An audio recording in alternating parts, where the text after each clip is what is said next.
Hi friends, welcome to my YouTube channel and Instagram page. ఒకప్పుడు మనకి శ్రీకాంత్ ఏ రకంగా పరిచయం అందరికీ తెలిసింది. అప్పుడులో ఫ్యామిలీ ఆడియన్స్ని బాగా ఎంటర్టైన్ చేసిన శ్రీకాంత్ గారు. సో ఇప్పుడు మళ్ళీ అదే సినిమా అదే రకంగా చాలా ఏళ్ల తర్వాత మిస్టర్ మిడిల్ క్లాస్ సినిమాతో వచ్చినారనమాట.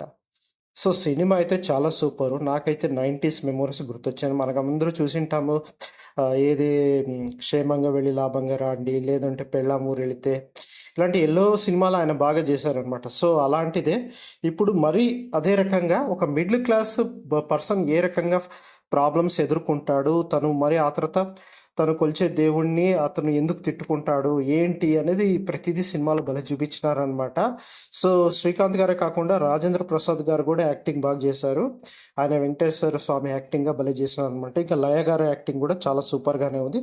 మొత్తానికైతే సినిమా అయితే చాలా సూపర్‌గా అయింది. మనకు ఇప్పుడు తెలిసిందే, ఒకప్పుడు ఎస్‌వి కృష్ణారెడ్డి గారితో సినిమాలు భలే చేసినారనమాట. సో అప్పట్లో చాలా సూపర్‌గా ఉండేవి. కామెడీ ఉండేది. సో అలాగే ఈ సినిమా గూడా ఉంది. దీనికి దర్శకత్వం వహించింది నాగేశ్వర్ రెడ్డి గారు. సో సినిమాని బాగానే ఎంజాయ్ చేయొచ్చు. ఒక ఫ్యామిలీతో అని చెప్పొచ్చు. చాలా రోజుల తర్వాత ఫ్యామిలీతో మంచిగా చూసే సినిమా అంటే ఇదే అని నేను చెప్తున్నాను. సో ఇలాగే మరెన్నో విషయాల కోసం నా యూట్యూబ్ ఛానల్ సబ్స్క్రైబ్ చేసుకోండి. మరి ఇన్‌స్టాగ్రామ్ పేజ్‌ని ఫాలో అవ్వండి. Thank you.